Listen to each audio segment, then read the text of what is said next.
thank you all for joining us, obviously panelists, and then everyone attended to the Right Conversation, this virtual panel discussing systemic racism and how it's impacting our communities historically and then specifically today. I'm JD DuBois. I'm the founder of Everyone Has a Story, the nonprofit organization that puts on the Right Conversation. And for me, my reasoning for putting these together and being a part of this is just trying to play my role. I think it's important that we all find our role, find our lane, and stay in that lane.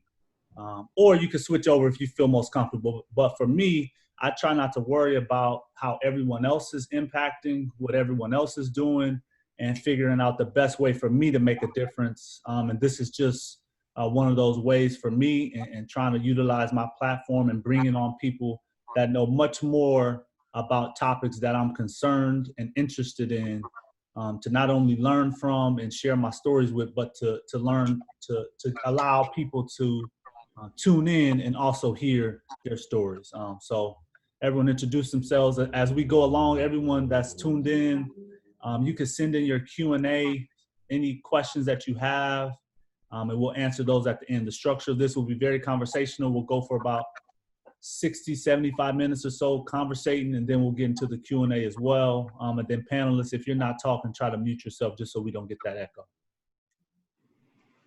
So I'm Dr. Corey Yeager. I've been working with JD on these Right Conversations.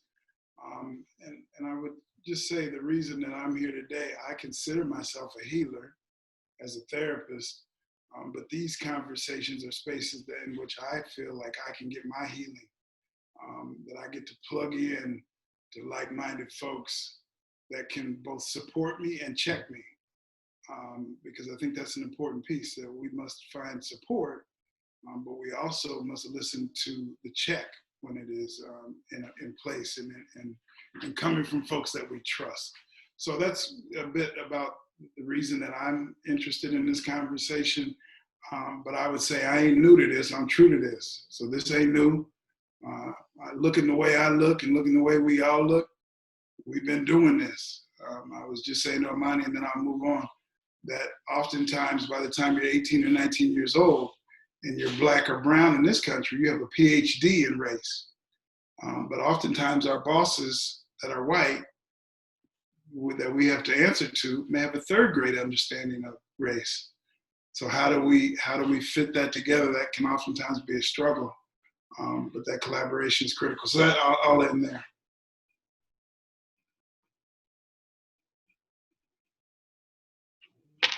Hi, I'm Imani McGee-Stafford. I am a current WNBA player for the Dallas Wings, taking a break to go to law school for 2 years. And I think I just try to use my platform for things that affect me. And race, being a Black woman in America, is definitely something that affects me every day. So I'm blessed to be here and have this opinion and talk about these things. And with everything that's going on right now, I think it's very important that we continue to have these conversations and make sure there's action behind our movements.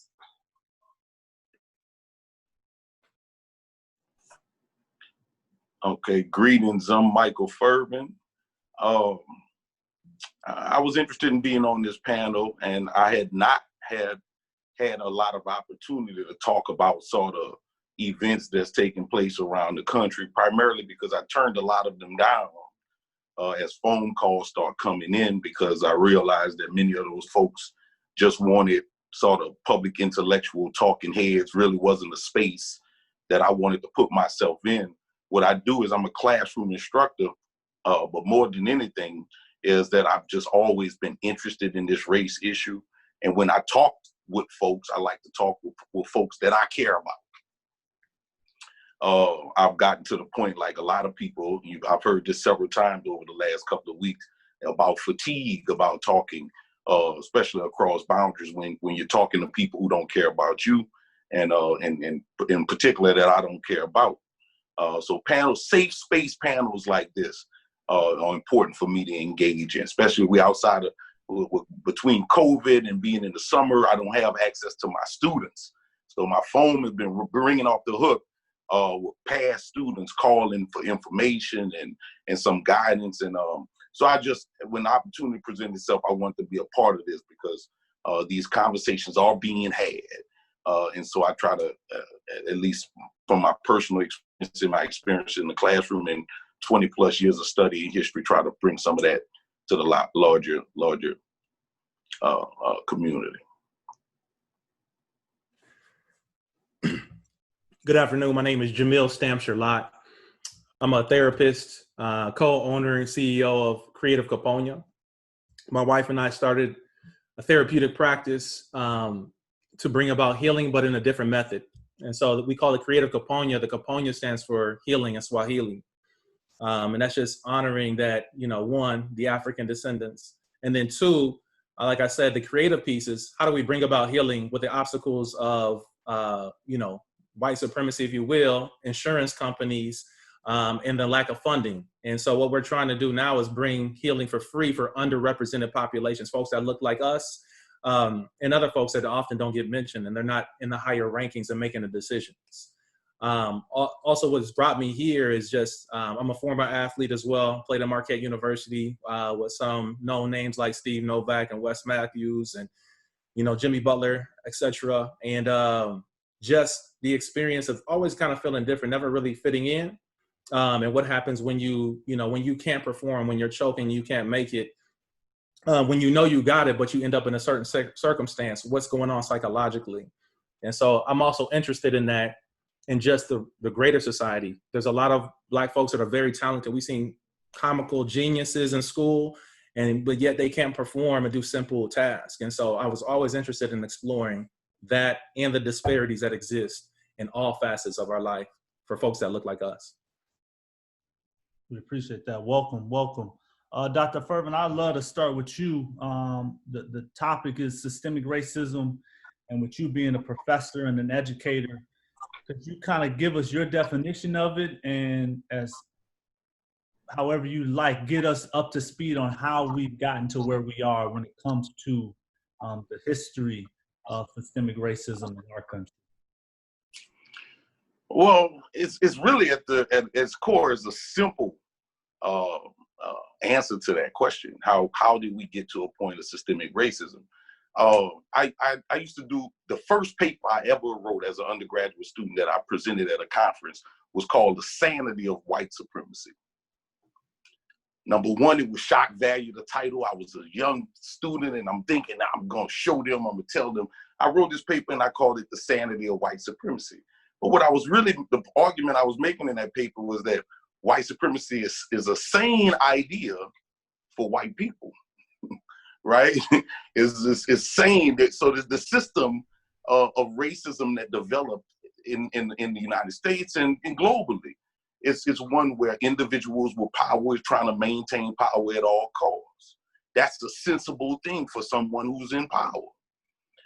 When you're outside of that power structure, as many Black and brown people find themselves in this country and in other countries around the globe, that's when you're able to, you'll see that the system is, I guess, even using this phrase over the last couple of days, I'm cautious in using it, but saying the system is broken.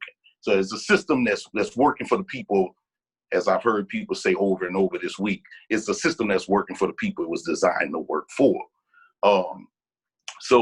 So the systemic racism piece is just rooted in the fabric of American society, that the systems were put in place, that we've lived our lives in a non-Black society, and in many cases, anti-Black society, right? And so all the systems, when you take sociology, for instance, they talk about structural functionalism and how every function in the society has to have a structure. So the society we live in, there's a structure there, and it has to maintain this idea that that white society, white privilege, the white aesthetic is all superior to those outside of that structure. So it's ever evolving, it's ever present, and it's absolutely necessary for the maintaining of the society that was created here in America. That's a good point. Jamil, you guys, I don't want to cut you off. No, go ahead, please. Okay. Yeager, what's your feel in terms of systemic racism and on a day-to-day basis, the toll that that can take on a black or brown individual and just existing on a random Wednesday afternoon or random Wednesday from the time we wake up, leave our house, go to work or school, the system of the education system at school or at work, our drive to get something to eat, the engagement in the store of individuals looking at you like, damn, are you gonna grab my purse? Are you stealing something? Are you this? Going home where you live. Can you give us kind of a understanding on the psychological effects just on the random day of a black and brown individual? Yeah, so I think we are handcuffed with the issue and concept of psychological slavery. So we're no longer chained in the cotton fields, but we are now chained to white supremacy. We are chained to internalized racism. So not only is racism something that we swim in and systematic oppression something that we're born into, we also ingest some of that water as we swim in that pool. And if you ingest that water now becomes part of you. So now we move asking questions of ourselves, second guessing ourselves about, well, I don't want them to be uncomfortable. I work with these white folks. I don't want them to. So what we do is we feed the fragility. We feed the guilt. This is not our space. We are playing in the wrong court, in the wrong field. That if you ask me about the book White Fragility, I said I've never read it. I'll never read it because I don't have white fragility. I don't hold white guilt. And is it an important concept? Yes, but it's not important for folks that look like me and everyone on this panel. It is important for our white peers to better understand where that guilt is coming from. Because Jane Elliott told them not many years ago, asked the entire crowd of white folks, would you trade places with your black brothers and sisters? And if so, stand up, and no one stood. So she said, well, then you know what it means to be oppressed. You don't want that for yourselves, but yet and still, because you benefit from the system of oppression, you stand silent, you stand complicit. And if we understand that, that is the beginning of making real change, that we must first, too quickly, and I'll stop after this, but too quickly, we want to reconcile. And I've talked about it before. If a couple comes into my therapy session and there's been infidelity, the one that cheated wants to move on and reconcile right now. Hey, y'all done? We had everything good? But the one that was cheated on says, I need truth telling first. We must first have truth before we can move to reconciliation. So if we better understand the systemic and systematic level of oppression and racism that we have swum in this pool, we must first tell truth. Truth must be told about this process first, and then we can consider the reconciliation. That's my brief thought, because I can go too long, JD. So what I would like to add to both your pieces is, for folks of color, a piece of what you were mentioning would be called death by 1,000 cuts, otherwise known as microaggressions. So, when you're in the workplace as an African-American male in the US, typically you're one of just a few, a raisin in a bowl of oatmeal. You know what I mean? And so it's dangerous to speak up on some sort of attack you may have had, little or big. And psychologically and for our body, we're protecting ourselves even when we don't know it. And so you have to be very delicate in how you judge or assess other folks that look like you if they can't handle it. If they're being attacked in the workplace and you're like, why didn't you speak up for yourself when that white woman said that belittling thing about you? Well, I'm trying to have a job. I got to take care of my family. This is life or death. I can't just snap every time someone says something to me. And every day we're experiencing this. And so it's just breaking us down. It's crippling us. Imani, can you kind of speak to being both a Black woman and an athlete and an educator, and the list goes on, about that balance that he speaks of you're experiencing certain things psychologically, whether it be via race or gender, but trying to figure out I'm on scholarship, so I might not want to say anything that's going to mess up my scholarship, because then there's a mark on me and it might be hard for me to transfer, or I'm a professional athlete.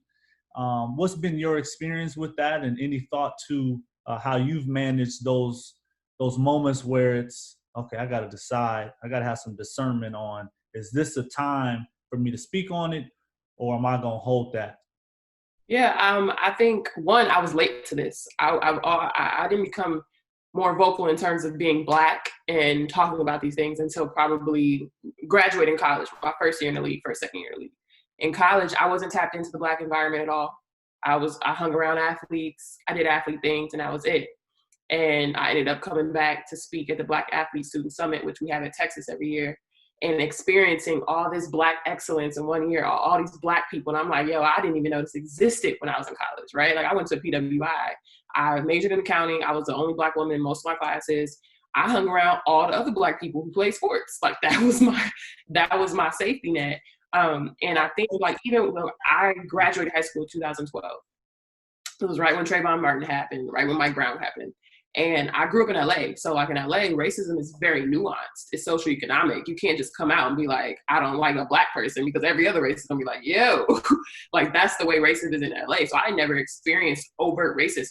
And I get to Texas and we're marching, and like, it's seriously a problem. And I'm like, yo, they still saying the N-word out here? Like, I'm shook. And so I didn't even participate, because I felt like I had nothing to add.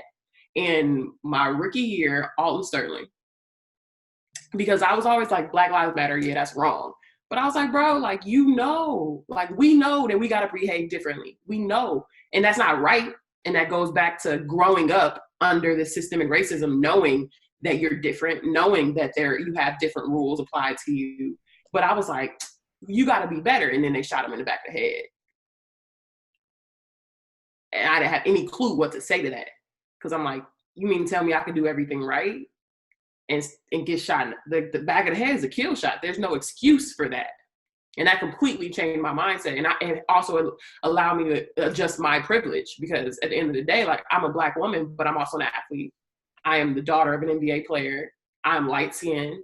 And while we talk about white privilege, there's also levels of privilege within the Black community. And I was a very big benefactor of that, because regardless of whether I'm walking down the street, like, even now, like, my ex-boyfriend tatted whole sleeves, big Black dude, and we'll get pulled over, and our experiences are completely different. Because when I get pulled over, I smile, I talk nice, and the officer's like, oh, wow, you must play sports. Yeah, sir, I'm going to the game, whatever. When he get pulled over, they coming already on the hand on the hip. It's a completely different experience for him. And we've even had it happen where the same officer has pulled us over in the same vehicle, and completely different experience. And so for me, like, it took me a while to understand that, like, my privilege, and to speak even though it may not occur to me, because that's what privilege does, right? It convinces you that these things don't matter to you because it doesn't happen to you, that it's not your problem. So as I became an adult and really moved into this space during the pros, I'm like, yo, I have to talk about these things. And, I'm lucky that I play in the WNBA, where we're, 85, 90% Black women. And, like, I have Maya Moore, who decided from the jump that she was going to be in the face of this and be in the front of it. You know what I mean? So I have people to look around to kind of insulate me from, if there are negative repercussions for me speaking out, I have women around me that are like-minded, that are pushing the issue forward, which is definitely helpful. But you think about these things, and, like, now that I'm an adult, even now, like, I'm getting ready to go to law school, and I've tapped into the Black students that have gone to my school and asked them questions, and they're like, yeah, you're going to be around a lot of white people that don't get it. And you're going to kind of have this feeling of, you're sitting in class and we're going over a case, and you want to be like, why don't y'all understand this is wrong? But you also don't want to be the person that's piping up for Black voices every day, right? And why is that a conversation where I feel like I can't speak up for Black voices every day for issue of being labeled as that person or that angry Black woman? So you definitely deal with it every day and in different ways. And even so much as my hair, I dyed my hair pink last year. The first thing my mama said was, you can't do that. They're going to call you ratchet and ghetto, and you ain't going to get hired. What are you doing? And I'm like, you look at TV, Ariana Grande, all the little white girls dye their hair purple, pink, everything, and it's cute when they do it. So it's definitely a double standard. You're aware of those things, but you kind of have to figure out how to toe the line, I guess. And to your point about the athlete privilege, I was reading this book, The Heritage, and it talked about that gap of the Alis and those different athletes who, being a Black athlete and being in the community and speaking up for the culture, came hand in hand. But as the money grew in sports and athletes became more of a international brand, they've kind of shifted away from that. And I see it the same in my position now, being a coach in the NBA. There's a version of privilege that I have to, I could talk about it, or I could just kind of, I don't want nobody to be like, dang, JD always talking about race or community. Dr. Yeager, Dr. Firven, being an HBCU professor and getting young Black and brown men and women in your classrooms at a young age, hearing the difference of how Imani's experience is on the university campus. Can you speak to the difference of the engagement in your classrooms, on your campus, and how you guys are supportive of the student, yet educating them as well? Well, on one level, there's not very much difference. And I was excited listening to it. My experiences, just in terms of my own education experiences, I went to school in many different places. I like to tell the students I've been to big schools, small schools, predominantly white institutions, historically Black colleges. I've been to private schools. I've been to public schools. So although we're at an HBCU, we have students with all different types of experiences, right? So we have a great diversity. So we have students who may have grown up in the 100% all Black community, right?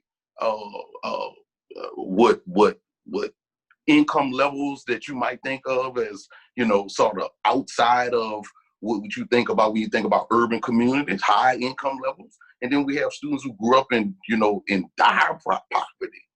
We have students who never interacted with Black folks in their life until they came to this campus.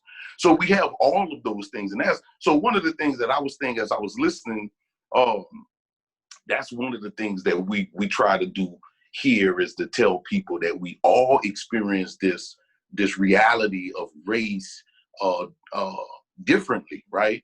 And so we can all respond to it differently. I sometimes get overwhelmed when I hear some people with the sort of "we need to" sort of philosophies. You hear a lot of that, especially with the social media, giving everybody a platform so everybody know what we need to do. We need to do this. Black folks need to know. We need to find out what we're best at, right?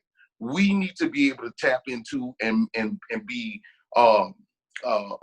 use our talents wherever they may be. Question that was brought up before I had audio, just about whether you bring your kids to protests or not.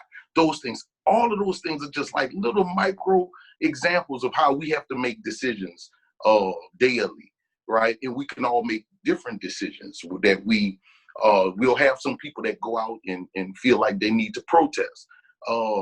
But the ancient Egyptians believed that there was a warrior class, right?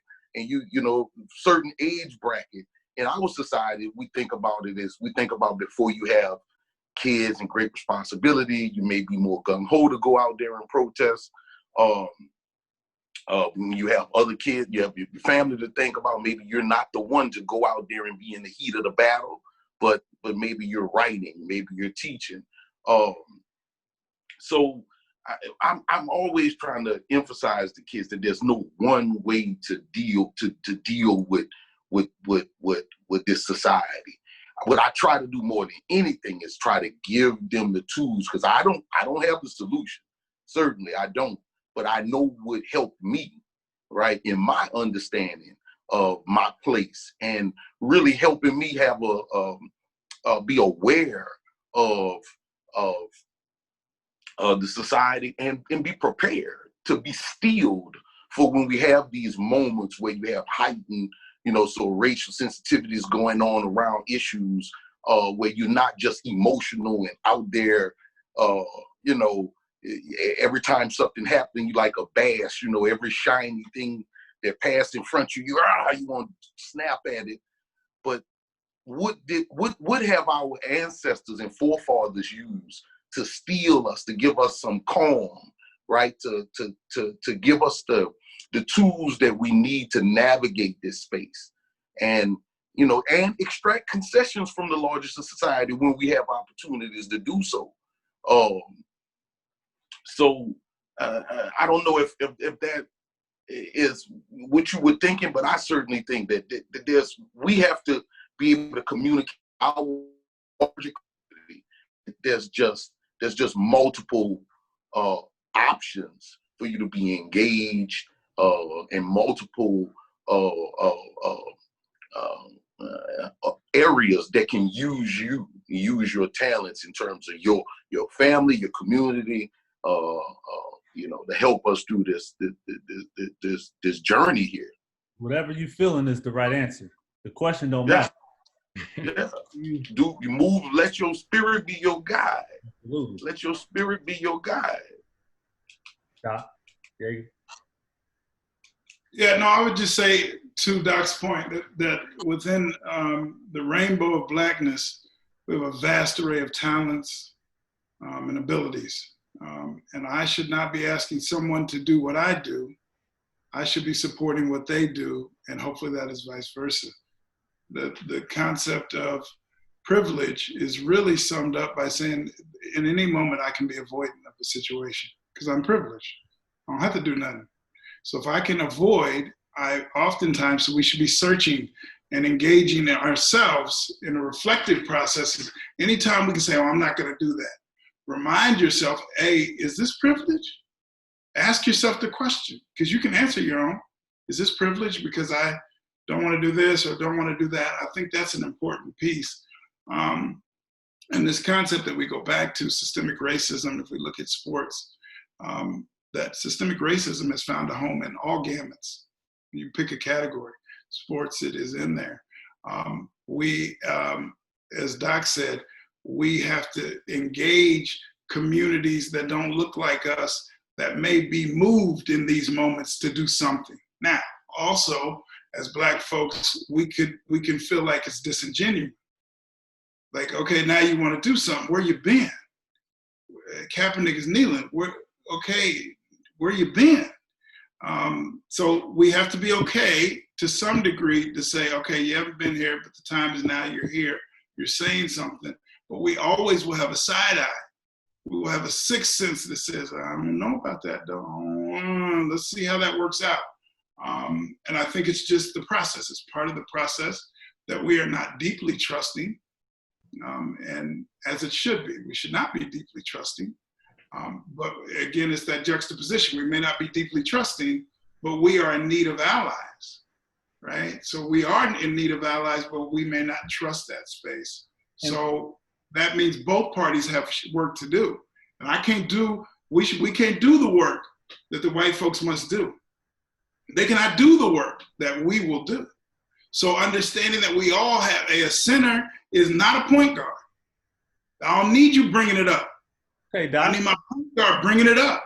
Hey, get your ass on that box, right? So if we understand it that way, that we all have different talents, and if we utilize those talents collaboratively, then we will all benefit from that process. Doc, how do you balance that with the cancel culture that we see via social media of people that are new to it, that are trying in their own way to speak on an issue, or people that may not have the most information, but they have a platform, so they're trying to utilize their platform in what they feel is the best way, but the larger society implements that cancel culture if they're not saying what we think we need to say or we need to do? Yeah, I think there's aspects of that cancel culture that we will smile at, like, yeah, cancel it. You're supposed to do that. But also realizing that there is this mistrust in that cancel culture. So figuring out the moments that it makes sense for us to engage and support that cancel culture, and moments that we say, hey, we're going to be curious about why you're canceling now. We're just curious about why you didn't cancel 4 years ago. So just playing with that and being curious, JD, we've talked about that warm anger is curious. So we're angry. As a group of people, we've been angry for quite some time, and rightfully so. But how can we use that anger in a productive way? Jamil talked about it, and I want to hear Jamil's thoughts on this, is that anger is going to be present. We also know, and I'm always saying that anger is secondary, that in our community, the primary emotion is that we are despaired, we are disappointed, we are sad, all of those pieces. But many times I show you that because I don't you'll let me hold, you won't hold this despair with me. So I'm going to show you what I know you can hear, that is anger. And what did Martin Luther King say? That riot is the language of the unheard. So how that plays out, we've watched over the past couple of weeks, and in the past month, we've seen a woman be killed while she was sleeping, a Black woman. We watched a Black man be killed while he was jogging. And then we watched the senseless murder of George Floyd on 38th in Chicago, in my hometown. So that anger is going to be present. How can we utilize that conflict? Jamil, talk more about that. Well, one, I'll say we are all swimming in the same water. So we're all drinking from the same well of racism and oppression and undermining people in their true identity. And so Imani touched on just about everything in her piece in terms of like different levels of awareness. We have to offer grace for folks to get up to speed or where they're at, meet them where they are. And so the cancer culture can be so dangerous in the sense of you just write somebody off and they're young and they have no idea, they haven't had exposure. And then also the sports culture, Imani, you talked on, I mean, it's a whole different realm. So again, it goes internally, you're trying to protect yourself. Like just think about like all this is going on and having a white coach yell at you, get on your knees, push-ups, belittling you, calling you names. And then you're just like, this looks very familiar to me. This looks like the slave sort of, you know what I mean? And so how do you deal with that as a Black person internally is very difficult. And then you're trying to protect yourself as both doctors mentioned, but like the Black culture is not monolithic. We're not like a tribe. We don't all move and function the same. We have different, right? We have different ways of interacting and getting down, and like we're coming from middle class, poverty, etc. And so you have to offer that grace for people to evolve. I remember being in school, predominantly white schools. Marquette is a predominantly white school. I went to junior college as well, well out into the sticks. And in the class, a white student says, my dad won't hire anybody that's Black or Hispanic because of all these terrible reasons. And I was conflicted. I didn't want to speak up because I didn't want to look like that belligerent Black person. And everyone jumps on me. How could you react like that? He's the bad one. But did you hear what he said?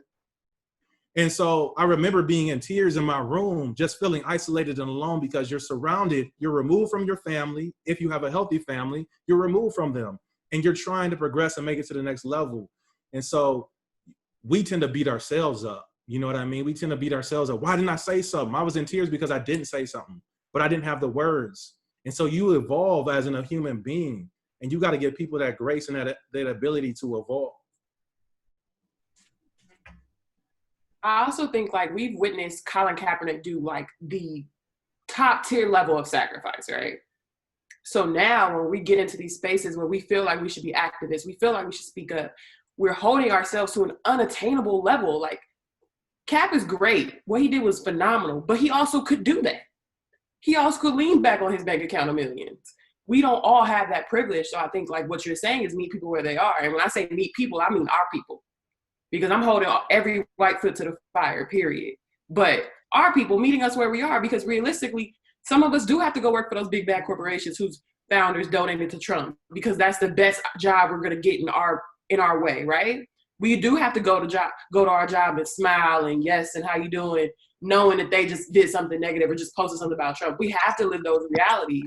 And so I think it's a mixture of meeting people. Like I'm not gonna go protest. That's just not my ministry, right?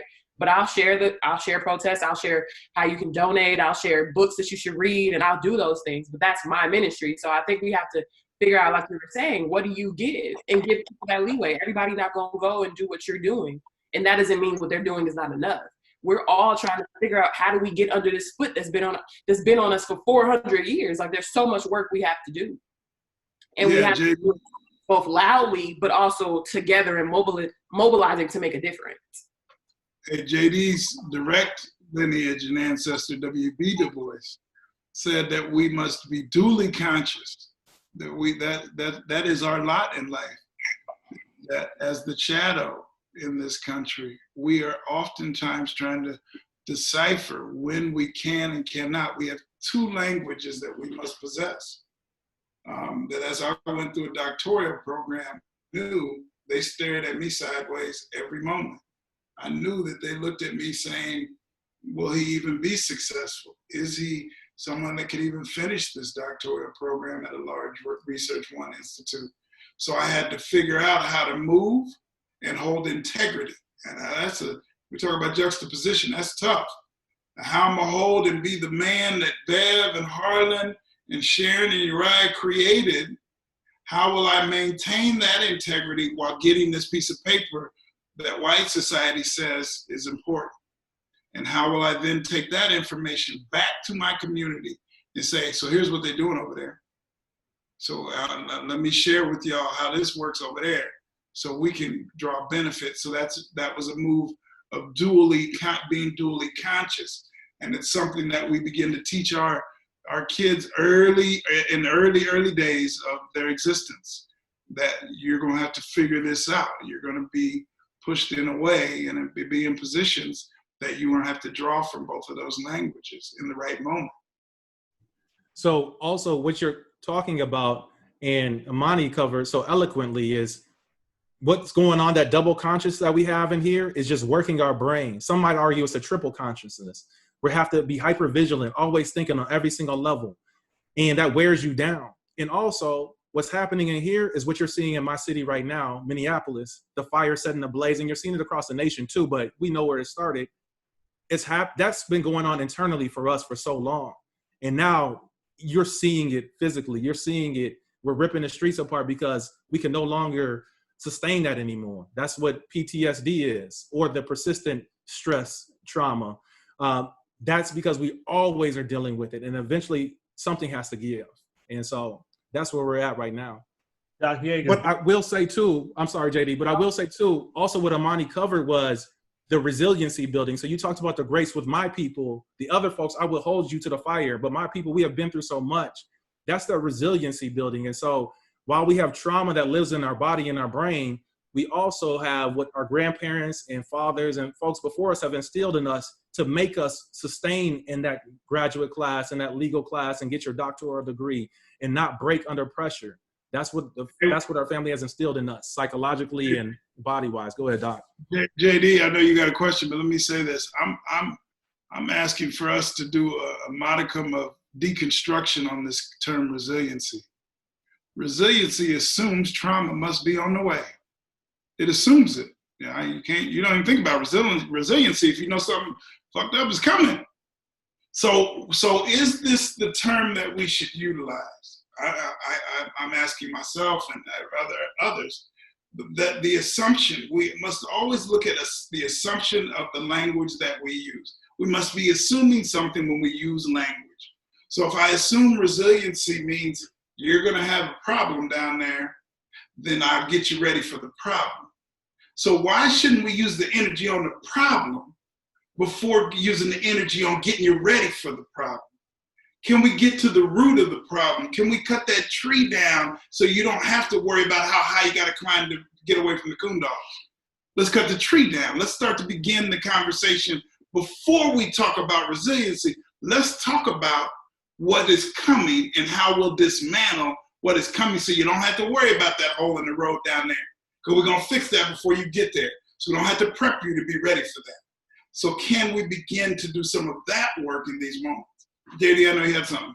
No, I'm really coming back to you in terms of what's going on in Minneapolis with the death of George Floyd and the chaos that has erupted in that city.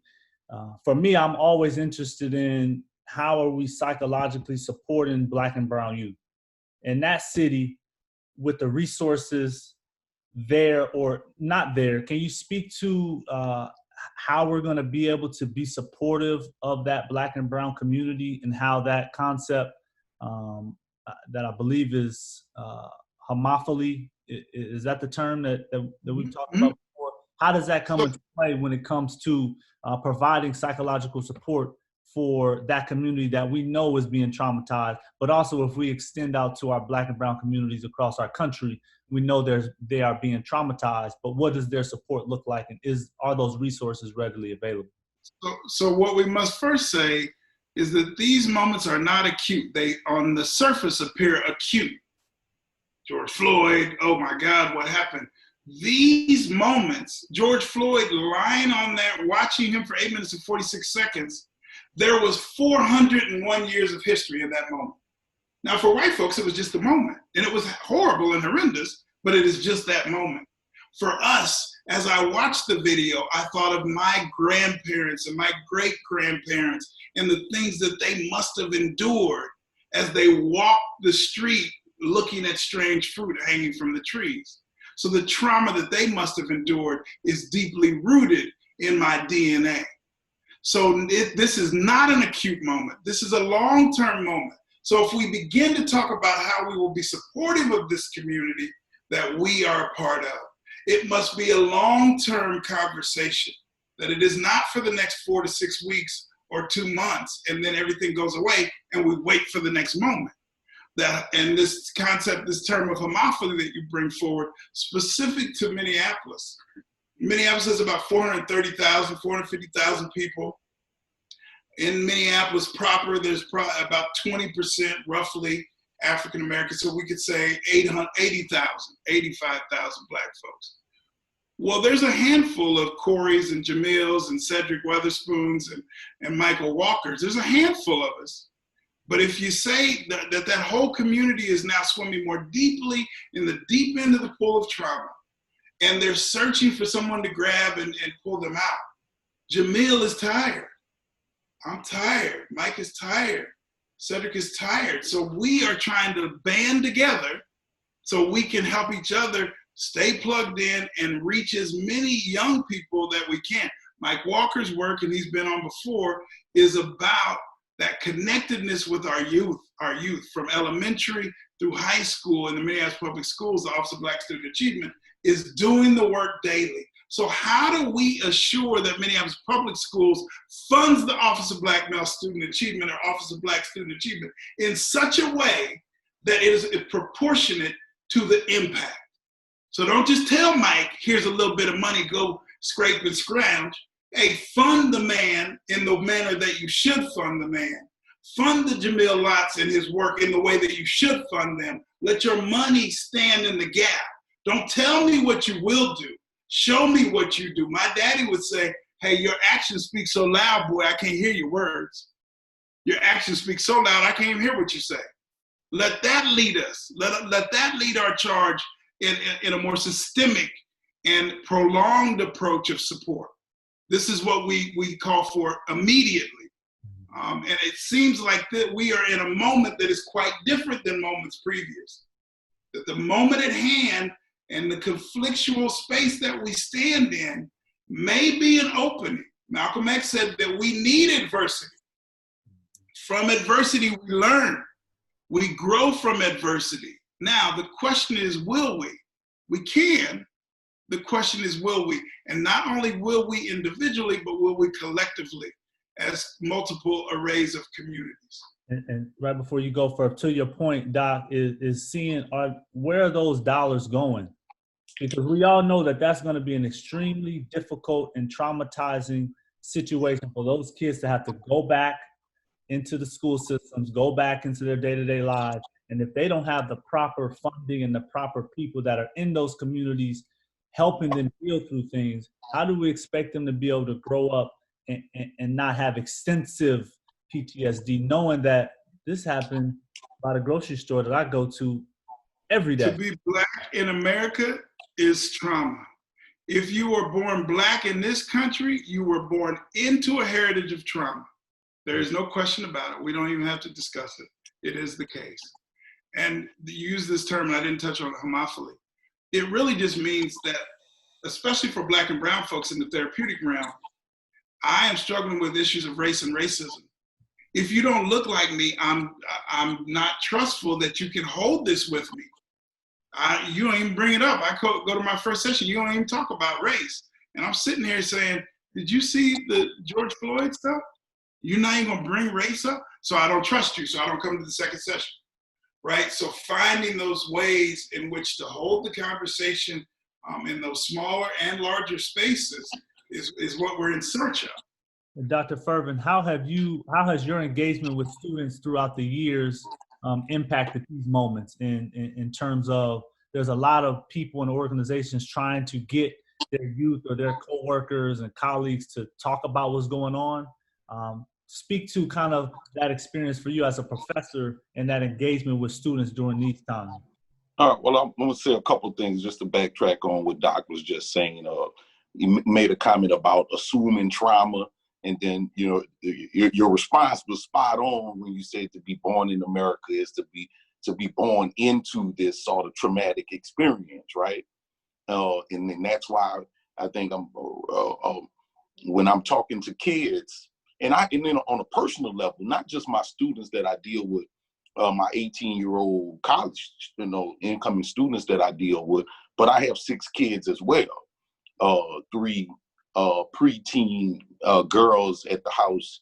And so we have to talk about this a lot because because I see sometimes, I talked about the diversity of students that I have, and I see the shock sometimes in students who are not prepared, who did not anticipate the trauma, right? So I try with my kids to constantly tell them it's to not be hopeless, but to prepare them so they'll know. I tell them, younger nephews, cousins, whenever I interact with them, there will be a moment where you have to reckon with this, right? I say either trust me, find somebody else to trust, read these books. You have to prepare yourself for it because it's coming, right? You have to be prepared for it. My lived experience is I mean, there are others who have it, but it's unique in some respects because, I was born and raised in New Orleans, raised in Avondale, Louisiana, which is about 12 miles south of the city. But I was raised in a segregated community. But one of the things that stood out about my upbringing is that although there was the black side of the community, there was the white side, there was no difference in terms of economics, right? There was no big neighborhoods where people had more.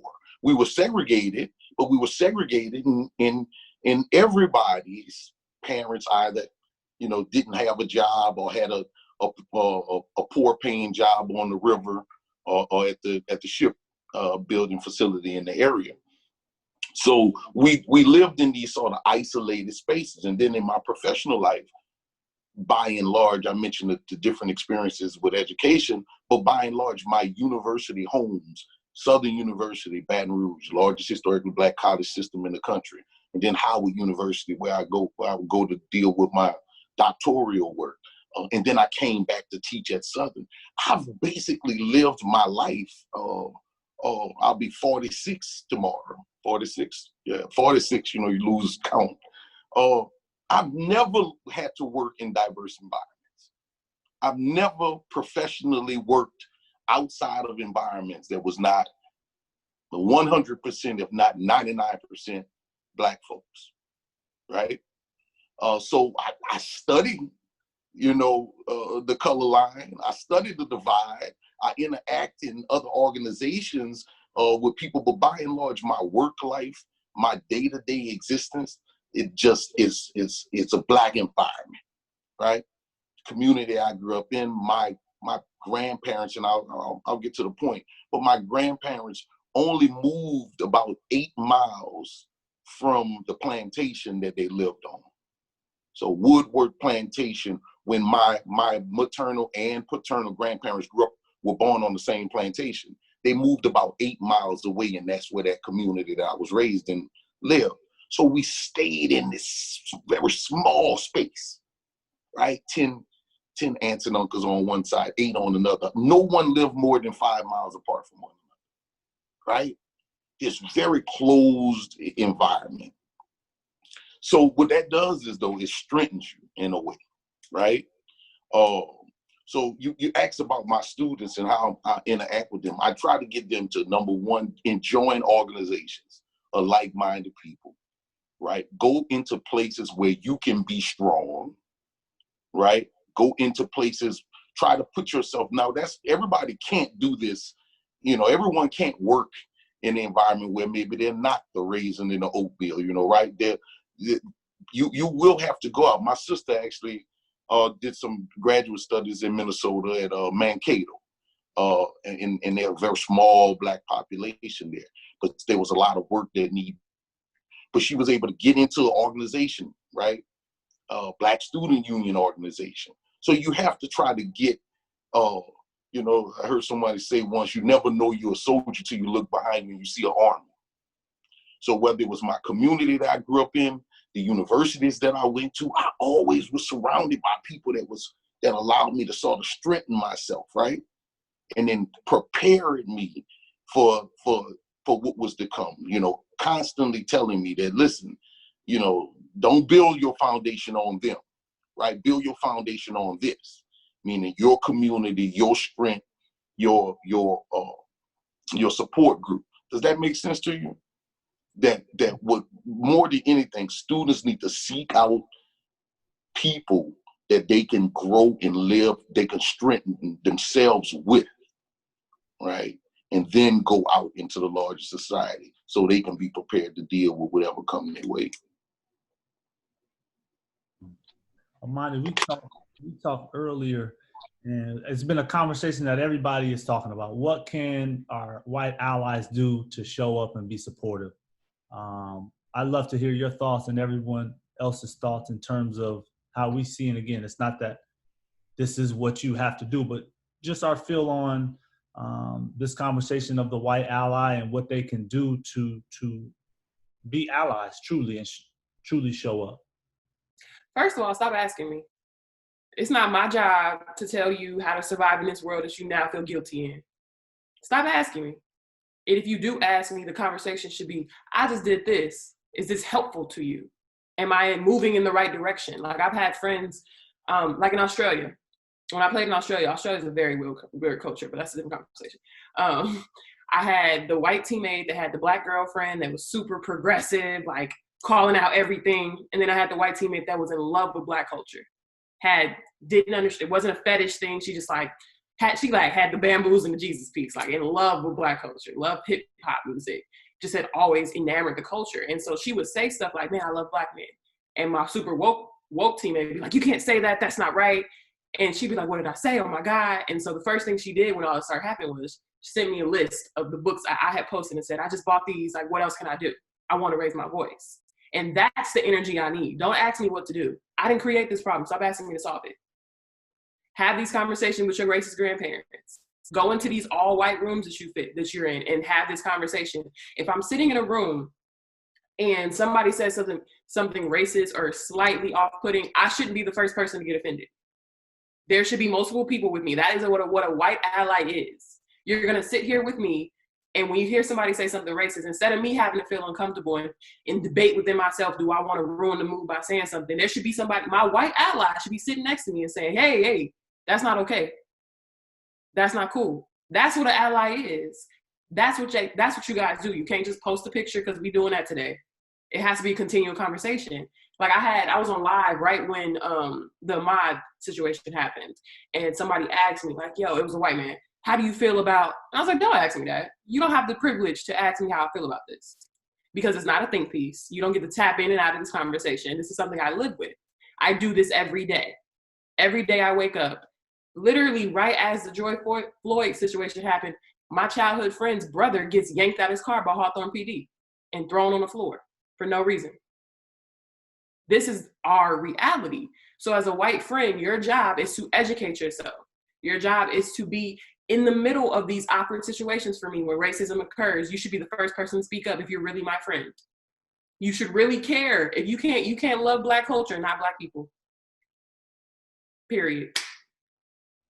No, I agree. The one thing that I've talked about continuously is in the rooms that we aren't in, making sure that you check people the same way you know that I would if I was in that room. Exactly. And in rooms that we're not in, have conversations that you took from these type of panels, or something that I sent you to read, or something that you saw that you're reading. Don't bring it back to me. I got it. I'm well versed in it.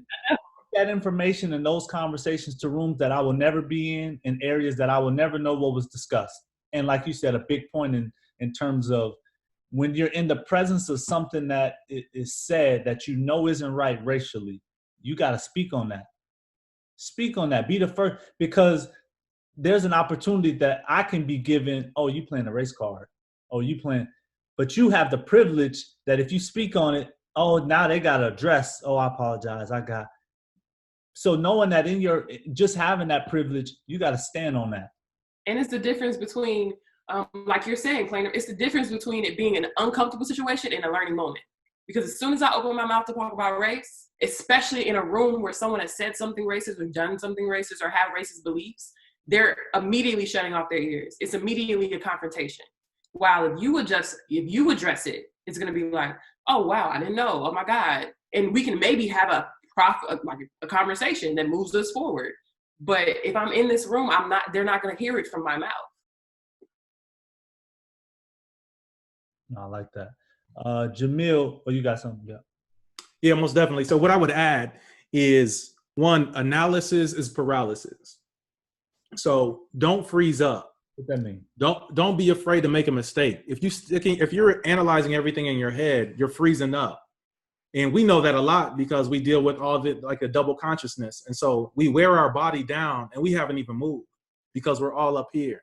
And the same thing for white folks. They freeze up, don't freeze up and don't get scared. Just go ahead and go through the experience. So say I ask Imani, even though she's like, don't ask me. Say I ask her, you know what I mean? And she says, don't ask me. Now you've learned, don't ask her.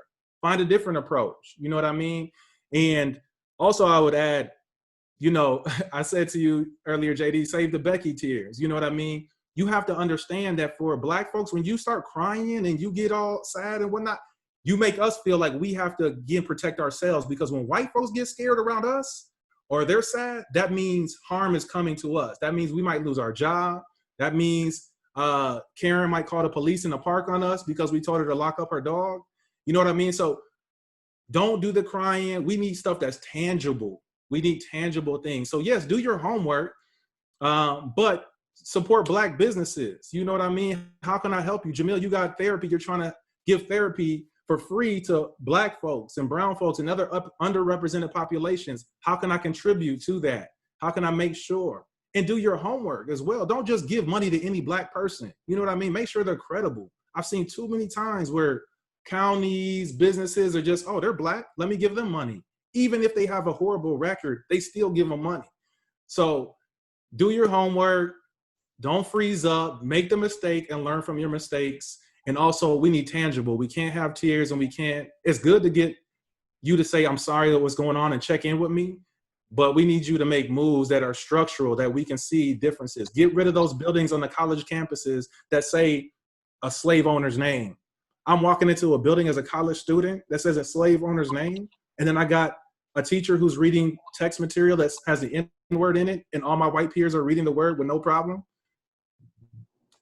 And also, yes, we're not asking you to be our savior. Like, we often get in this situation where people want to play white savior. Like, well, it's time for me. No. We need you to get into the room, make space for us. We're not asking you. This is a partnership with both of us. We need you. We need your help, but we're not asking you to save us so much as we got to do this together. You know what I'm saying? To Imani and Jamil's point, one thing that we must do as a community is stop saving white folks in tough situations. Oh man, they nervous, man. Let me move this conversation a little, because I know they're uncomfortable. But that is white supremacy. That is us in the ingestion of racism that is told us, make them comfortable. That's your job. That y'all were brought here to do that. First, economically and workforce-wise, make them comfortable. Do their work, make them comfortable. But now the new version, the postmodern version of racism is the racism that smiles at you and greets you warmly at the door. But it will still hold economic advantage over you, educational disparities, housing and income disparities. but it smiles. So it's more dangerous and insidious, that smile, because of the dizzying effects of race and racism pushes us into a space of trying to decipher. Are you cool? Are you not cool? Because I heard you say something else over there that didn't fit with what you told me yesterday when we was riding over there. So now we're dizzy with this issue of racism. But it is not our task, and no longer should we hold the mantle or carry the pot of comfort when discomfort will push. The pain of discomfort that white folks are now feeling is the precipice of change. It can be the genesis of change. And if we keep interrupting that process, we don't let them grow. Oh my God, he's nervous. All right, I'm gonna stop talking about this. We'll bring it up next time. That's not our job. Hey, let them do the work. We have to do the work. Let them do the work. Doc, I know you had something. I'll shut up. Oh no, man! I'm enjoying hearing you. I'm more than content with listening and learning, brother.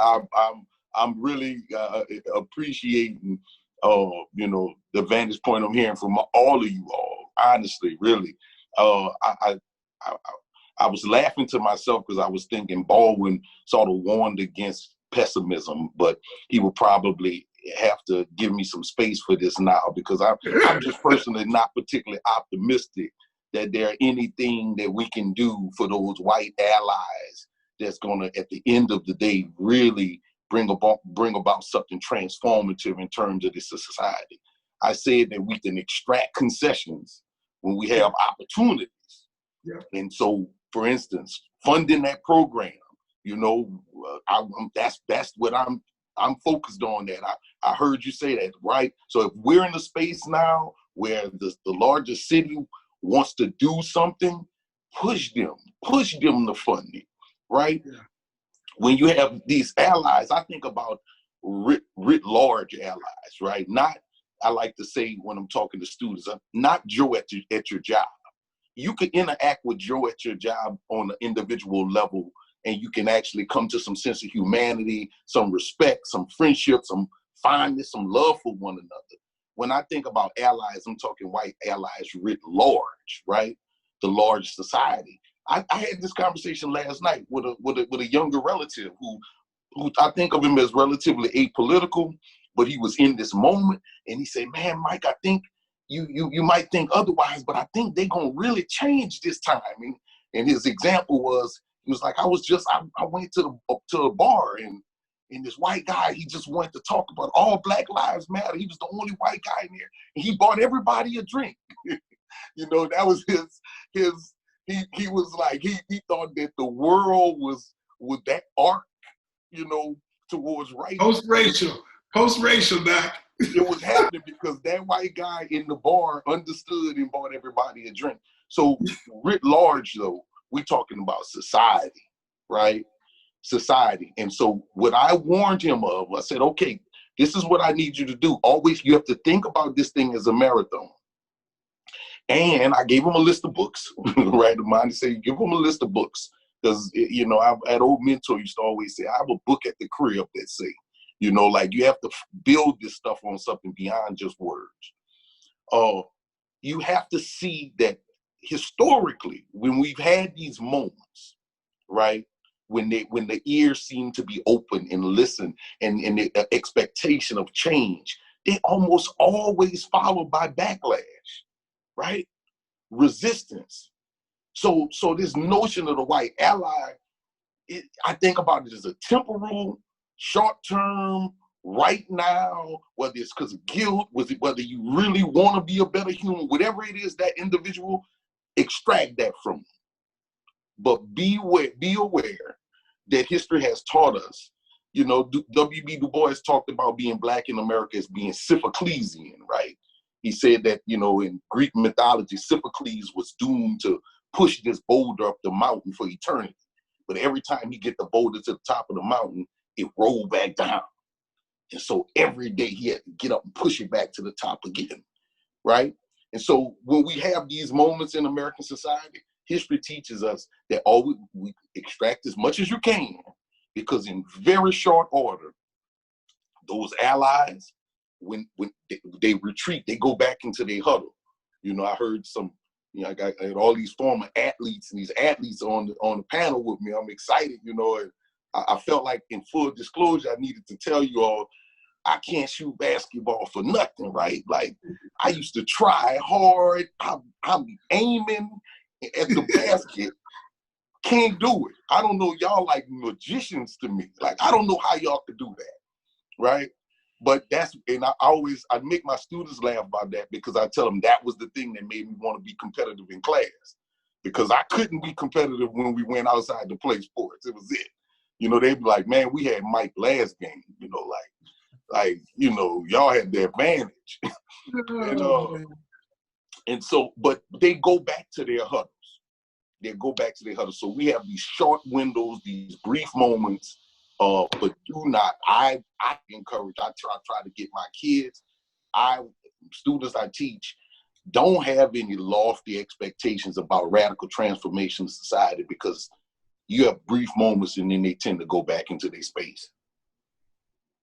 Now, to your point about making them comfortable, I've experienced that so much, and Imani, I know you could probably speak to it. Being an athlete at a predominantly white school, any class project, anytime you're in the cafeteria, pretty much anytime you're anywhere, anytime you go anywhere around campus, you got to think, okay, it's only me and this person on this elevator. Let me try to either look down or make a stupid joke like, hey, so you going to the, just so they know that I'm not the guy you saw on TV. I'm not looking to, but the fact that I don't have to do that. It's not my job to, every time I get on the elevator and there's two elderly white women on, I got to speak first to disarm myself. I have to say, hey, how you doing? So you know, like, oh, he's a nice one. Because you see, I see I don't know how many times I've experienced this. You get on the elevator, they give you that kind of look, oh shit. Then they look straight at the buttons, knowing that I got to come right here to push the button. And until I speak, oh, no, hey, how's it going? No, everything's good.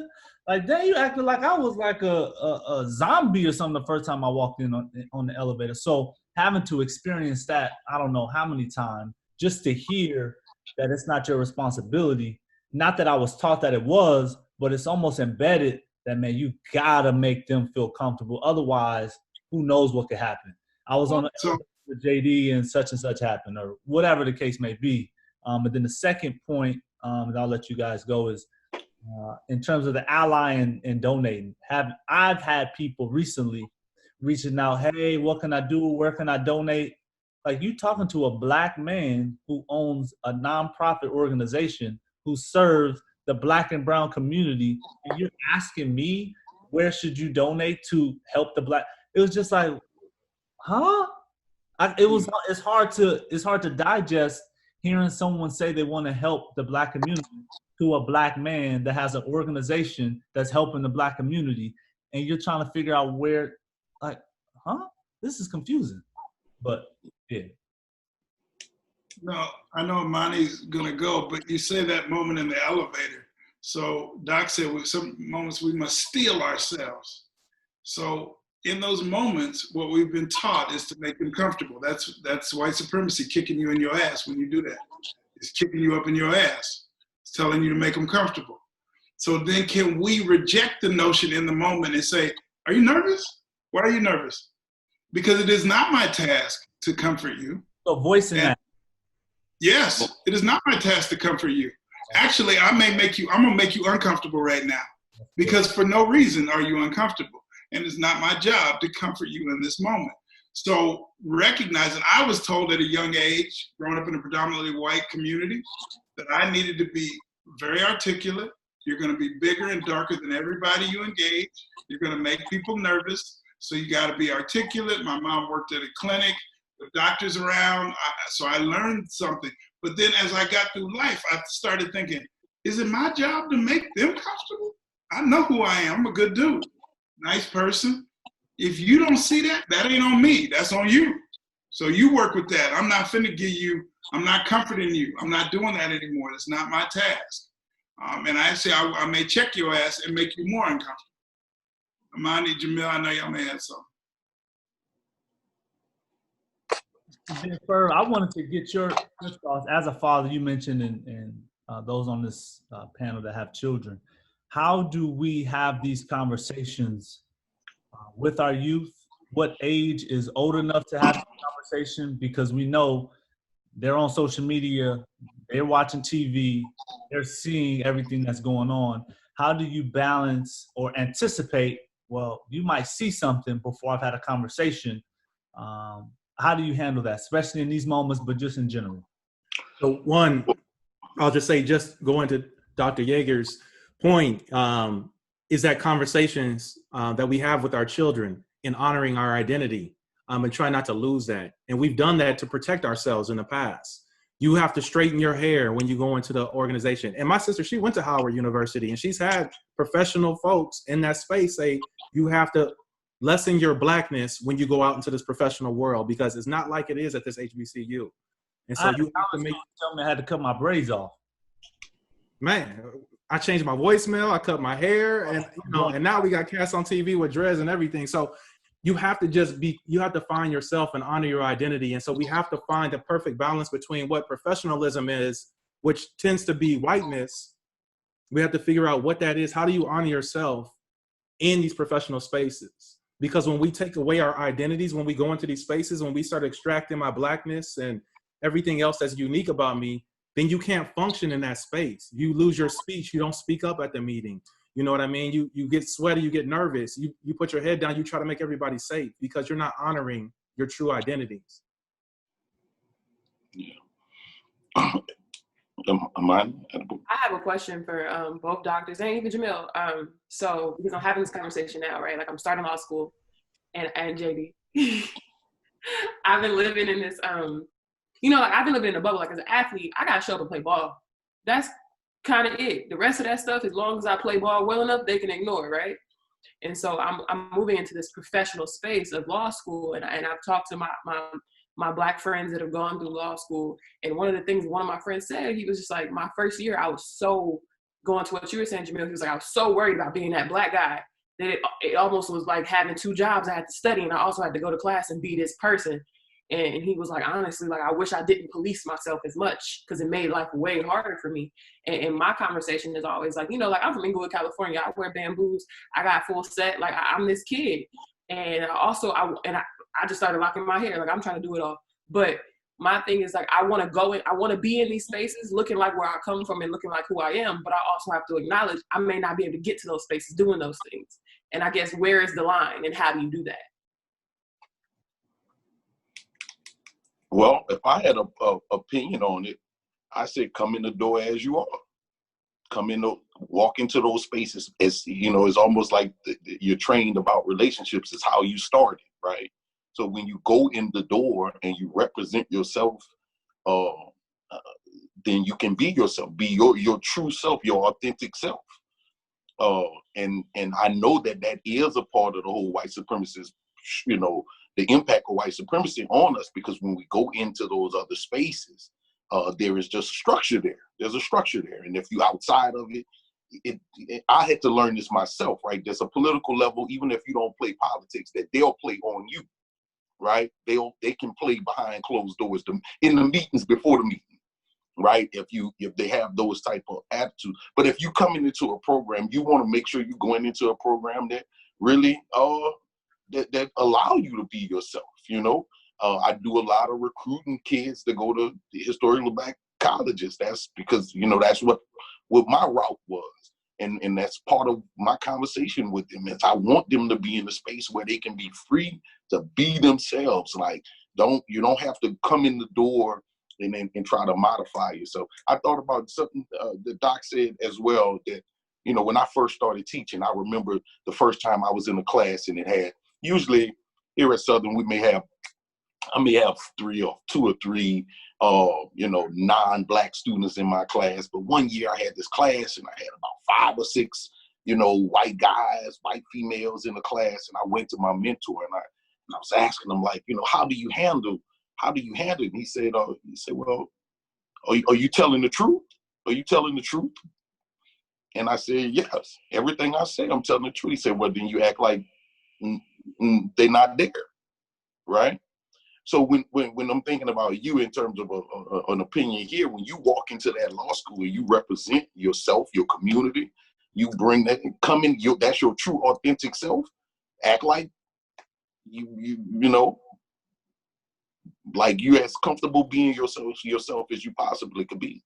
And then make them mold and shape what happens around you rather than you shaping yourself around them. To Doc's point, Imani, I would first say you got that full set. I want to make sure you don't need a fill. Let me make sure you don't need a fill on them. I'm just saying. But I would say to Doc's point the exact same thing. That as a relational therapist, the one thing that I'm always focused on is how we begin all relationships will find its way throughout the relationship. So if you begin being exactly who you present yourself as right here from the beginning, let them all mold themselves around that. As opposed to, let me go in there and be calm, let me change my hair, and then maybe I'll let more of me out as I go. If you do that, then they're saying, you weren't that person the first semester. Why are you different now? As opposed to, I'm going to go in and be who I am off top, and everybody can adjust to that. Yeah. That, again, it's not your job. Come in the door, and when I took classes at Georgetown, at American University, and the first thing I do when I introduce myself, I tell the teacher from the beginning, whatever this course is about, whatever my final paper is, I wanted to deal with Black people. So whatever you wanted me to write about, I'm gonna find a way to write. I'm gonna make this about Black people, right? And they knew that from the moment I walked into the classroom. So that's what they came to expect from me.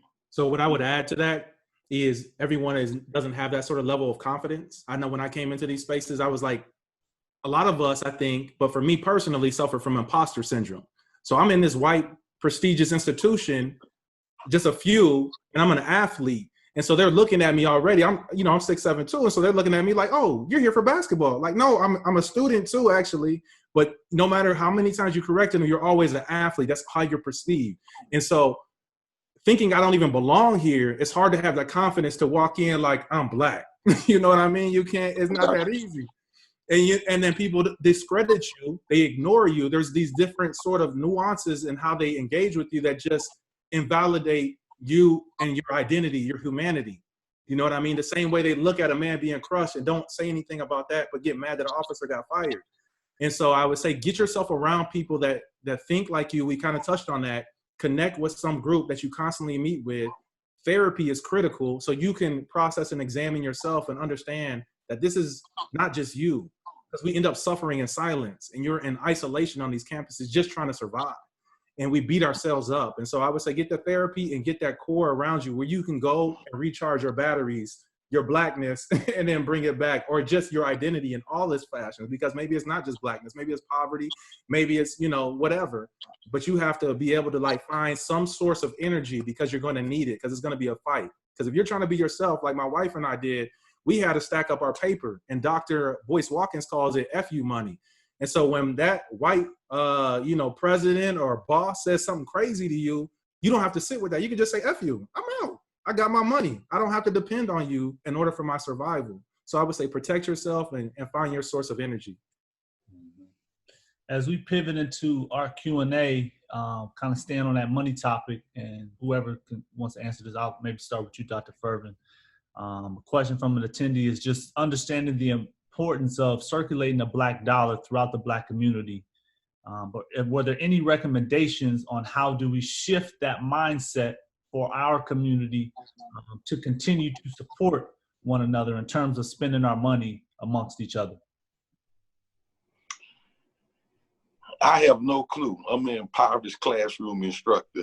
And I laughed about it because I was just reading about Hubert Harrison, the early 20th century activist, writer, intellectual, and he was talking about his journey with finances and how his life of activism didn't lend him to situations. His activism and his desire to maintain sort of control over, for instance, the newspaper organs that he ran. He didn't want to accept any money that was coming from other communities and how that affected him long term. So towards that end, I that was fresh on my mind from 2 to 3 o'clock this morning reading. But if there is anything really of value to say about it, is certainly I know the value of it. I grew up in a self-segregated, almost Black community, but within that community, there was people who didn't have jobs per se had hustles, right? The electrician, the person who did brickwork, the person who did cement work, so that's something that we could train. If I could bring some of the question you had asked, I didn't get to touch on about our kids. We could teach our kids that stuff. We could teach our kids to try to spend money in places where it's recirculating in our communities, right? And again, if I'm beating the same dead horse about concessions, about others who are in our community, we can go to them and ask them for, we can say, hey, we need you to support this in our community, right? So I saw that happen in graduate school, whereas it never dawned on me that the businesses that just was in the area, that they had money on hand, right? For people who came to ask for it, and I had a student activist was like, okay, we going I don't care if it was McDonald's, they have a fund, to come when somebody come and ask for something to support their community. So, all of that kind of stuff is sort of, it's not my everyday walk, but certainly I think it's something that we could train our kids to sort of understand the value of recirculating dollars in our community. I think we also have to change the narrative, right? I think we internalize a lot of the things that we're told. And we're constantly told, like, Black people don't spend money with Black people. No, we do. We often don't know where to go. We often don't receive the same outlook, the same substantial support from the community, from the newspapers around us to let people know that this is a Black-owned business. So it's not that we don't do it, it's that we don't know where to go. Like when you're looking for, who do I go to that does this, that does that? I don't know these nonprofits working in my area. I don't know these Black-owned businesses in my area. So I think we also have to change that narrative that we don't spend money and we don't spend the Black dollar within our own community. I also would add that this is a hard concept to swallow, but letting go of the notion of money will solve our problems. You know what I mean? Like, we just, at the Sankofa, if we look at our past to move forward, our Black folks in the past didn't have money, so how did they make it through? And so I think really finding what we're really honing in and trying to do, and then start working on that, and the money will come. And that's just been my experience. When I finally said enough, like trying to chase the paper, and I'm really gonna go out here and help these Black kids, and I'm gonna go out here and, help my community heal, that's when the awards came, that's when the money actually came. Like, I just think when you really have some substance, that's when the real true value comes. And so, like, Imani, if you walk into the classroom and you honor who you are, you're bringing a unique aspect. Everybody's trying to follow a script. And we all get tired of the same song. We like when we hear the new voice, Chance the Rapper comes on, oh, his stuff is a little different. It's hitting a little different. We like that uniqueness. And so I think if we really go after what we're really trying to get, the money will come. Hey, Jamil getting old. He said Chance the Rapper. Jamil getting old. Look at it. He getting old. This one is for you. Coming from the Black and Brown community, knowing that we don't really engage in therapeutic support as much as our white counterparts, how do we help those communities engage more in psychological support or therapy as a whole? So I think we have to search for the Black and Brown therapists, social workers like Jamil, Cedric, Mike, White Mike Walker, those folks that are cornerstones in the community, are not looking to hang the vampire diagnosis on you all the time, but just to be supportive. I think that's one avenue, but that's an avenue that is connected to the medical model. There must be a new model that says community-based engagement and understanding is the way forward. My dissertation that I wrote was a randomized control trial, and I created an intervention with my advisor to specifically go into the African-American community, trained through this intervention using a series of acronyms, LEAP and CAR. And I'll explain what LEAP and CAR are briefly, but the reason that we were doing it is to say, arm the community with some information and some resources because we turn to one another. If I'm struggling with something, I'm gonna call JD like, man, I'm struggling. So I'm turning to my community before I even think about a therapist. Now, JD may say, hey, you talk to Doc, or you may call Dr. Firven, right? He may give me some resources, but he also can learn from this acronym leaping car. Listen actively, empathize with the person, but don't over-empathize, because that's being just a friend. Affirm them, affirm the struggle. That's what we must do. We must affirm the struggle. And then we can offer perspective. We can challenge those folks. If I have a relationship with you, I can say, Imani, let me challenge you on what you just said. Let me push back on you. You'll let me challenge and push back on you. Then I can advise. A in CAR is advise. Let me give you my advice. And finally, R is saying, hey, there's some resources in Minneapolis, Black and brown therapists that I have a list. Maybe you want to talk to them, because this may be bigger than what I. So it's that community-based engagement, that community-based understanding and intervention, that we can do our own work. It's FUBU, it's for us, by us. That we must do more of that. We must grow the context of understanding for us and by us. And there's that movie, the baseball movie, if you build it, they'll come. If we build it, they'll come. So that's my quick brief answer. To add to that, Doc, when you talk about it may not be a therapist, or it may not be a therapist, but the community aspect. For me, I try to use this title of coach in the NBA as just my way to try to help you psychologically and help you get through life, because you let me in the space because you know I'm a coach in the NBA. So you're going to start engaging with me personally because of the position that you deem as whatever.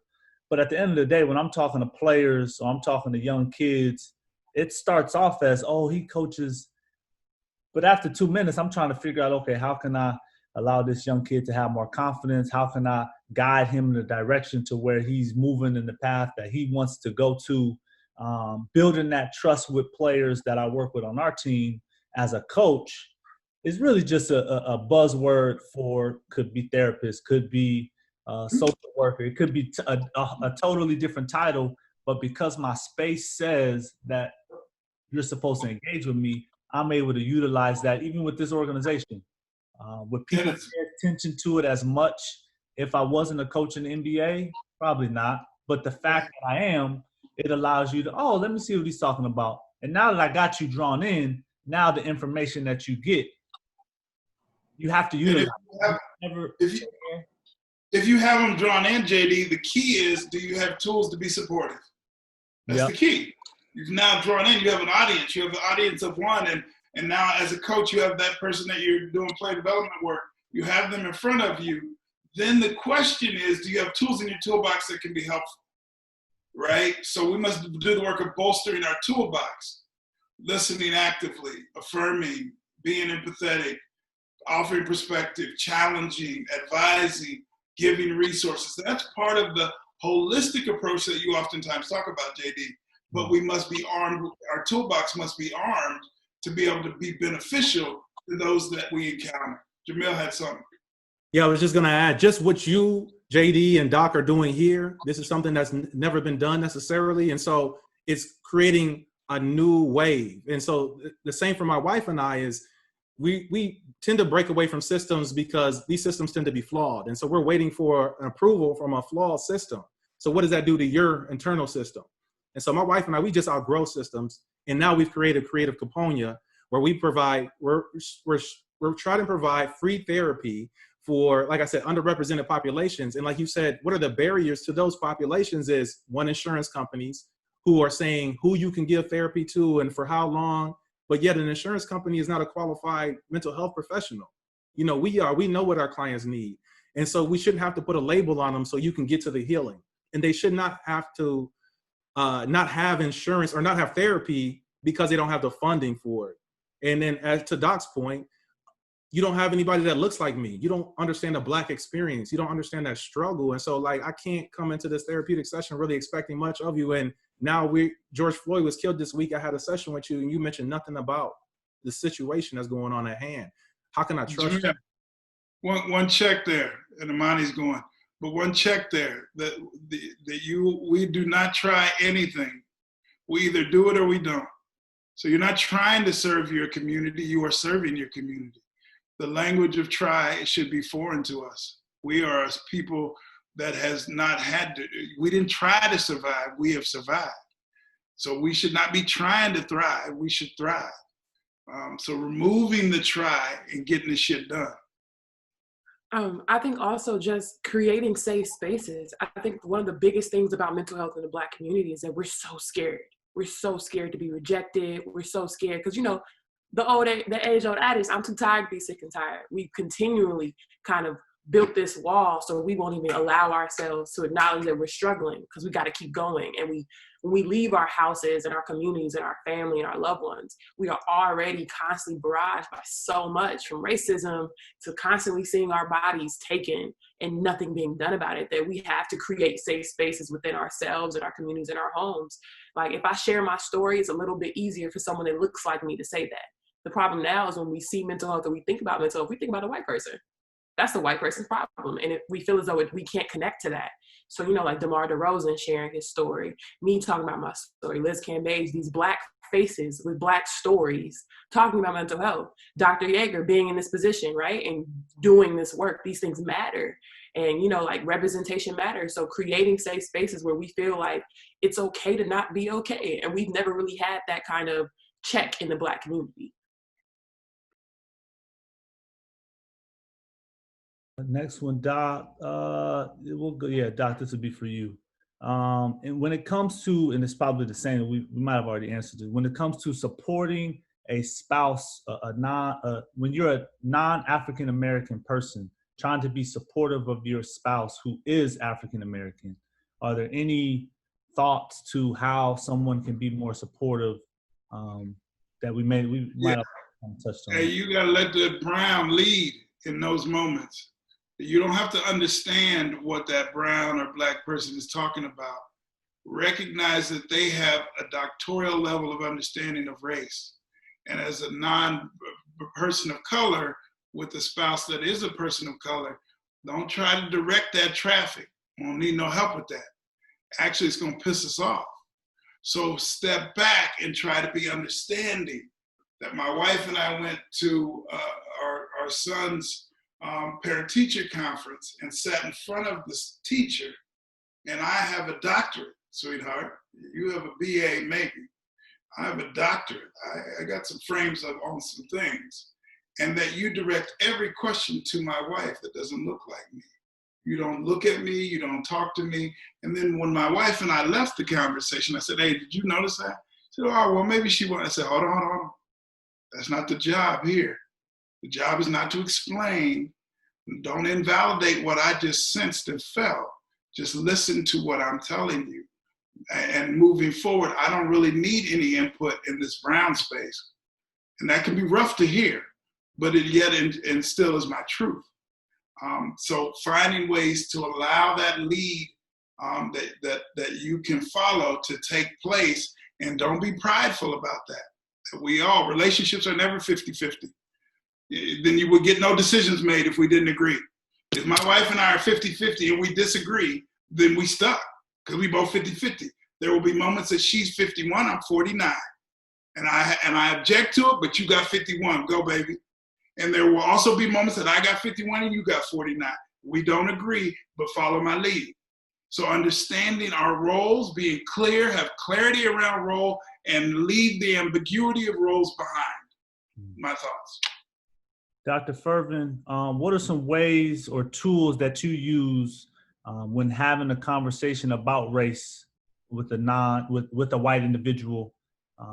What are some tools that you use to keep that conversation from becoming defensive or combative from their end? Are there any tools to, if that person is always or in that moment becomes defensive, that you utilize? You got to unmute.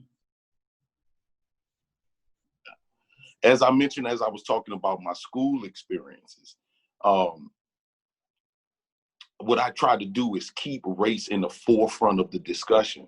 I've learned that, a couple of years ago, a catchphrase that was popular in a lot of books coming out was race neutrality, right?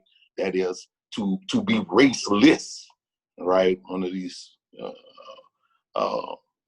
quasi psychologists came up with this notion of, America beyond race and there's race neutrality. What I find when I'm in a classroom setting or just in dialogue with someone who maybe not black and brown, and we're talking about issues, talk race, right? Talk race. Let's speak on this topic very clearly, because when I walk into my classroom, what I tell them is that history is a discipline where your race matters. Everything matters, right? Your identity, right? Your religion, your race, social, economic, all of that matters. Maybe if we were in a math class, that doesn't matter. Then it doesn't matter. It's 2 + 2 = 4, no matter what.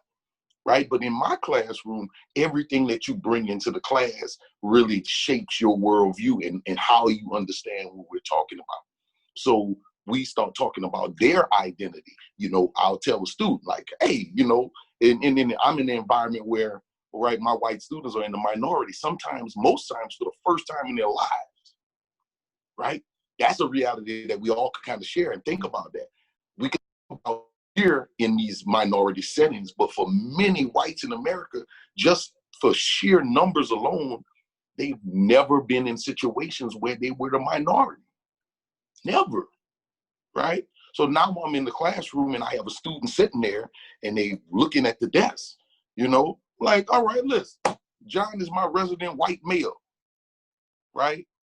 And he's attentive now, right? Because now he doesn't feel like he has to hide the fact that he's a white male or a white female. So I try to make sure that we talk about that and then let them know that your perspective, to validate your perspective as a white male or a white female, is okay in here, right? You don't have to hide that, because I'm sure not going to hide my perspective as a black man, right? And so open up a dialogue and making sure it's okay. I was listening to NPR earlier today, and some of the dialogue was from a reporter who she said she was in on the call of D1 basketball coaches, as a matter of fact.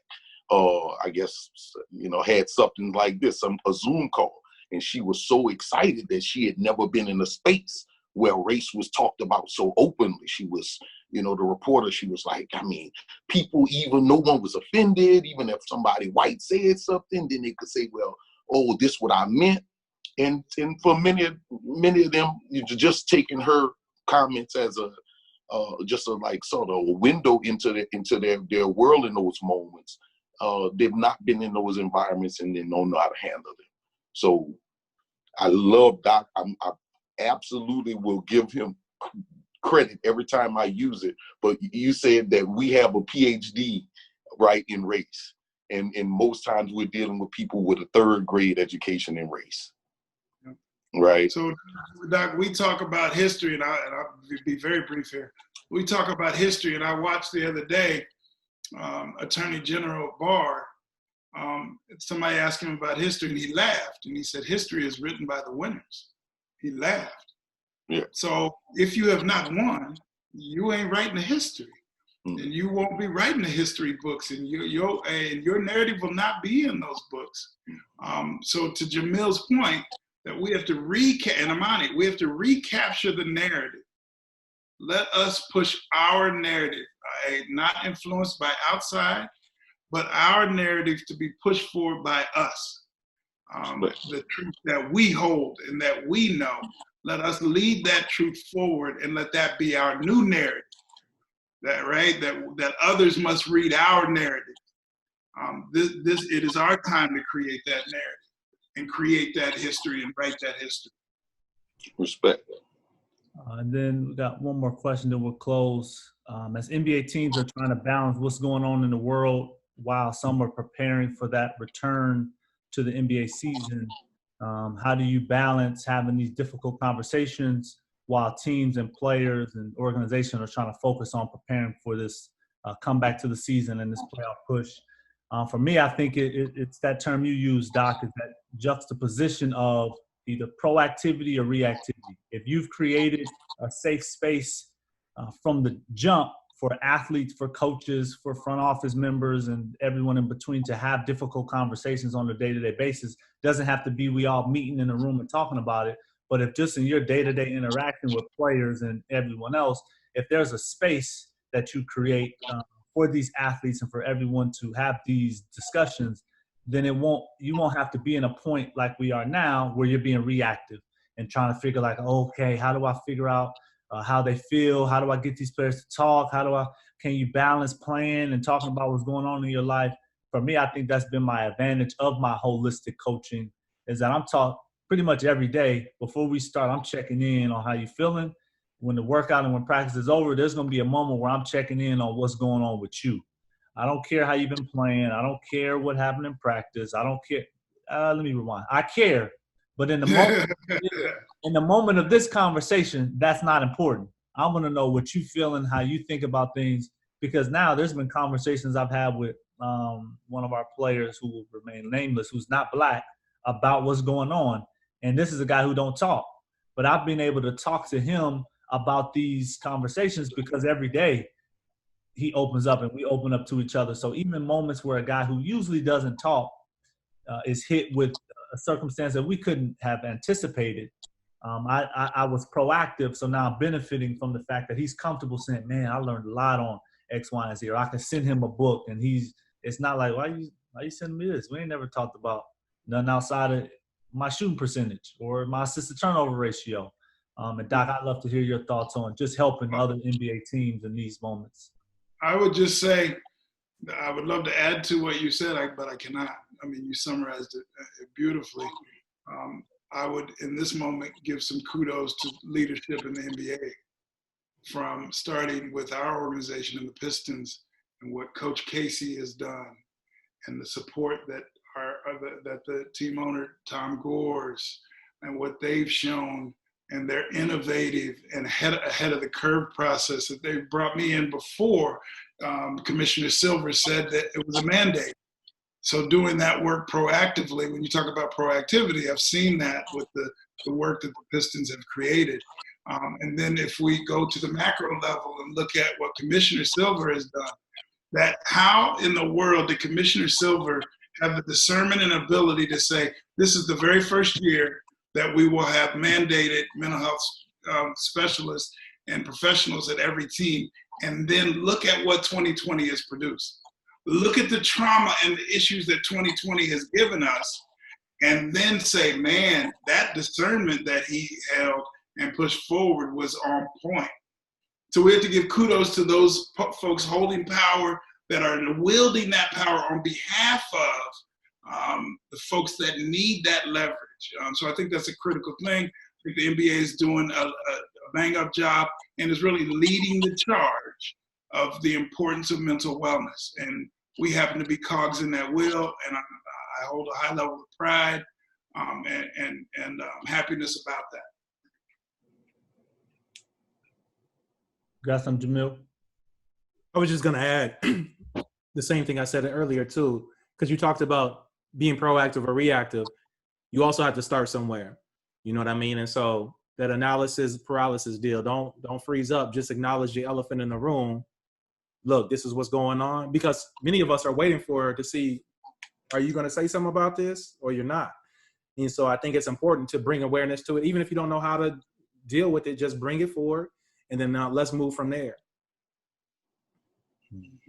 And as we get ready to close, we'll have each panelist kind of give something that they took away from this conversation, and then something that they'd like to see happening moving forward when it comes to this conversation. Before I answer, one thing that, just to let everybody know, something that me and Dr. Yeager are working on is putting together an initiative to where we can take high school kids from ninth grade all the way through senior year, starting in that Minneapolis school system, to provide them with free psychological support. So providing a space to where these individuals, knowing that there's a lot of trauma that has been centered in that area, trying to get them through their high school years, knowing that they've just experienced something that obviously we'd like to expand that to as many different areas of our country and world as we can. But starting in that center of where such trauma is happening in today. So we're excited to be finalizing that. And I ask everyone to stay tuned for that, because I think it's going to be something. I know it's going to be something that'll be very impactful. For me, taking away from this is not feeling the responsibility to make you comfortable.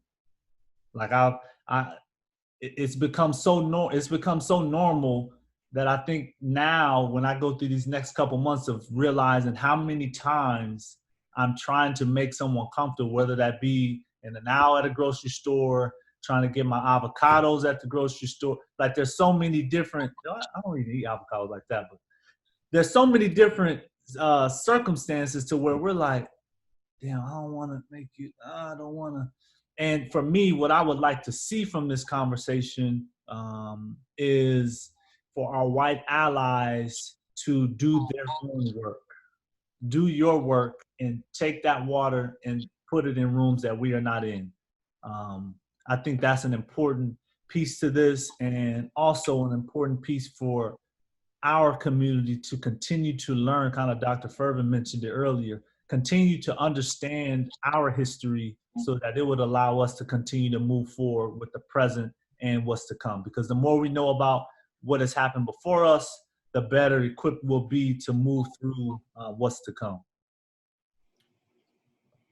I'm taking away from this just a newfound enthusiasm for my days to come. I start school next Monday.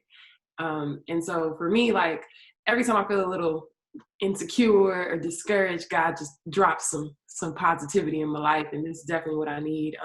And this conversation is the reason I want to be a lawyer. So definitely thank you guys for that. And what I hope continues from this is these conversations.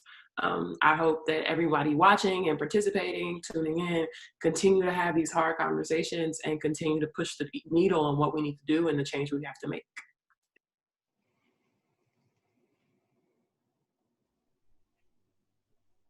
So I'll just say, I think for me, not suffering in silence, coming together like a community like this brings healing.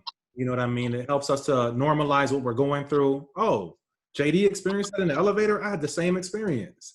You know what I mean? And then getting the insight from Dr. Yeager in terms of challenge them on that. Well, are you afraid of me right now? You know, if you were uncomfortable before, you're really about to be uncomfortable now. That's hella funny too. I can't wait to try that one. Well, so, and then in addition to that, I just also what Dr. Yeager said as well in terms of like, I'm not trying. So yeah, we have been already doing this, providing free healing for folks in our community that look like us and think like us, but not the majority. And we're definitely pushing into that. And so, like I said earlier too, we got the community healing going on in the park, Triangle Park in Minneapolis, where last week was our first time doing it. And we had 100 attendees, and we're just going to continue to push that and I got great feedback. Folks were like, I donated, I've marched, but sitting there with a group trying to heal, that did something different to my soul. I'm coming back. And so you ain't trying to heal. You're healing. Healing, indeed. So I'm taking that with me. I'm not trying. I'm getting this. I'm very much appreciative of all you all, man, just hearing some voices, and as you all, wherever you all in the country and dealing with our communities. Certainly a big point for me to hear is just hearing the talk around trauma, because when I talk about, all right, I have a foundation in history, that's what I'm really saying. And I'm saying that I know about the trauma that's been perpetuated against us in the past. And having knowledge about that for me was always, it was a strengthening. It made me stand erect, right? Because I know that my forefathers had gone through this and survived it, right? So I always had a gravitational pull towards that knowledge. But to hear you all involved in the work of the healing, right? I appreciate that, because we need it. When I think about, I feel like this country in its entirety, right? Everywhere you go, you can find these issues. But I, was born and raised here in Southeast Louisiana, and I like to tell, when I was in the Northeast with colleagues and friends, I said, man, look, I'm in the belly of the beast, right? These are whatever iteration of them that are in these other places, this it's them. It's here, right? This is the root of the problem, right? But so when our communities were going through all of these traumatic experiences, right? Desegregation. When I talked to my father and stepfather, they just essentially went to school one day, and then somebody came in and said, oh, your school is closed down. Tomorrow you're going to school, you know, at the predominantly white schools. Nobody came in. No, there was no healing. There was no therapist. There was no one coming in to explain, to talk about what you were going to go through. So that's why my father and grandfather have 8th grade educations. They were both intellectually capable of doing anything, but they went to school. They started having fights with white boys. They had to go home, and nobody came to talk about it, right? So I'm really just excited that we now know that there's healing out there, right? And that we have people who care about us, who want to come into the communities and try to heal that trauma. For Sister Imani, I'm excited about you going to school. I'm like, I want you to just go in the door and kick the door in. Like, Yeah. I mean, I know that, you know, I had really great mentors, right? Even if they encourage me beyond, you know, they say there's something about, you know, that we shouldn't think of ourselves as superior in thought, but I had mentors who were saying, look, when you get there, you intellectually superior. You know that walking in the door, right? You are intellectually superior because of that PhD level and understanding, right? And you can help some of them if they want to be helped, but you have everything you need to go and do well, be well there. I hope this is not the last time we get a chance to build and vibe with each other. So I'll just briefly say, so hopefully things, and I know hope is not a strategy, but hopefully things are moving in a better direction. Maybe pessimistic about that, but I hope it is. Yeah, if it's not, I'm gonna need Imani's legal support as we go forward if it doesn't change. But the thing that I would say I take away from these moments is both exhaustion and synergy. Right? They're both playing out for me. I'm tired, boss. I'm tired. And many times I don't feel like there's anywhere I get a rest. But I must battle each day knowing that I have no rest. So I'm tired, I'm exhausted. With these moments, I recharge my batteries a bit, and I build synergy with folks that are like-minded, that are doing the work every day. So I draw that away. And what I hope to do is take the pattern of what I heard Dr. Firven say multiple times, is that we must steel ourselves. So I must steel myself. STILL and STEEL. That I'm gonna be still, but I'm gonna be firm. That I must take that with me everywhere I go. Thus feeds the exhaustion, right? But I'm okay with that. That's the lot that I have been given. Pun intended, Jamil. That is the lot that I've been given, and I accept that lot. So I love the conversation. I look forward to continuing the conversation with all of you.